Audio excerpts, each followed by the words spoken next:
What is your plan for creating jobs and bringing America out of this economic crisis? And do you believe that now is the time for fiscal... Back up with one question. That's just necessary. Okay, we can do that. Okay. So I'm going to just answer. I mean, I've given a detailed written answer, but I can just sort of speak my answer if that's... Yeah. Yeah, okay. I think there's a number of things that we have to do. I think many of the proposals that the President, including the American Jobs Act, are really the kind of focus of what we should be doing.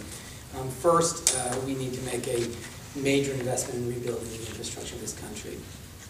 Our roads, our bridges, our ports, our transit systems, our information systems. It is not only a really successful way of putting people back to work, and it's not just the people doing the construction. It's the engineers and the city planners and the cement manufacturers and the steel fabricators. So it has an economy that is tremendously large. And it's also essential to rebuilding our economy in terms of developing a platform so we can move goods and services and information to compete successfully in the 21st century. We have a deteriorating infrastructure all across this country. Rhode Island is no exception. It's an opportunity to really kind of build a modern-day version of the WPA. I've actually co-sponsored legislation with Judge Schakowsky that really takes this model of a massive investment in our public works to really rebuild our country. I've co-sponsored the National Infrastructure Bank, which is another kind of model for a modern-day version of the WPA. But I think this is critical not only because it will put people to work, but we have to do it. And frankly, the longer we wait, the more expensive it becomes. It's like deferred maintenance. It's just deteriorating. And there's probably never been a better time to do a borrowing to do this than now. And so this is a really, I think, important priority when you think about what happened in New Orleans, what happened in Minnesota with the bridge collapse. There's also a public safety component of this. These are not going to repair themselves, this infrastructure, and it's getting worse. And we have a responsibility from all of those three vantage points to do it. So I think that's one key strategy. The second thing I think we need to focus on is reinvigorating American manufacturing. I think this is a tremendous opportunity for us as a country. It's for us in Rhode Island particularly. We have, a great manufacturing base. We continue to make the best products in the world. We still have the best workers in the world. But we don't have policies in Washington which support American manufacturing jobs. We have policies which undermine American manufacturing. And so we've put together an agenda called Make It in America. I work very closely with the House leadership on this to put together a comprehensive package of bills that will really help to rebuild American manufacturing in this country. The good news is for the last 2 years we've seen growth in manufacturing jobs. We want to be sure Rhode Island gets its fair share. We also, everyone should know that manufacturing jobs pay wages in excess of non-manufacturing jobs, so they're good paying jobs. What we need to do first is develop a national manufacturing strategy, which we don't have. We have legislation to do that. We need to end the manipulation by our trading partners, particularly the Chinese, which are putting us at a really unfair advantage. We have legislation to do that. I'm a co-sponsor. We're in the middle of a discharge petition because we can't get to the floor. We have to end the tax breaks that we currently give companies who ship American jobs overseas and create an incentive instead to keep those jobs here. I voted against the trade agreements because they didn't provide assurances that we would protect, labor rights and environmental protections to give American manufacturing jobs a fighting chance to compete. And so we have an opportunity, I think, with advanced manufacturing, new manufacturing. Some of the old, sort of really labor-intensive manufacturing we will not get back. But there's a lot of it we can get back, and we have a lot of it here that we need to grow, and it grows out of this new innovation and new technologies. The President just had an insourcing conference at the White House where he had companies there that are bringing stuff back. We have some examples here in Rhode Island, so I think manufacturing is another opportunity. Third area, I think we have to really focus on small businesses and being sure that small businesses have access to capital, that they have the kind of skilled workforce they need, which means investments in workforce development.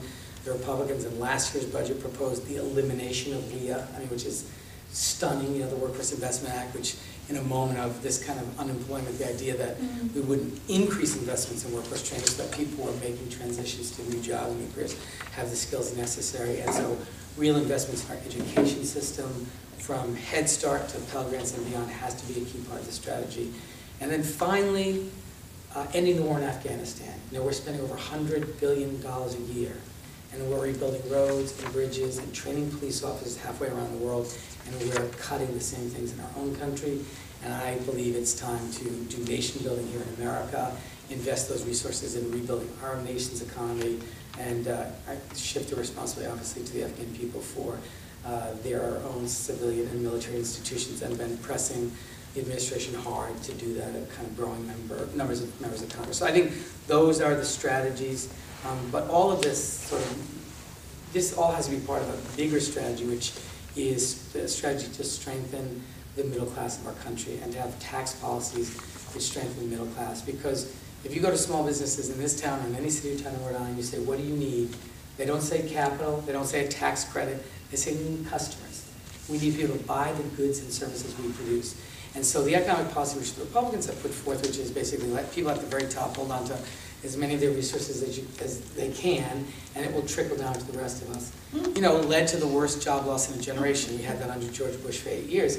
What I think they don't understand or don't want to understand is that what we really need is an all-inclusive, vibrant, thriving middle class that can buy the goods and services businesses produces. And so we need to be enacting policies that help families, that strengthen families, and help working people for our economy to really recover. So that would be the strategy I would use.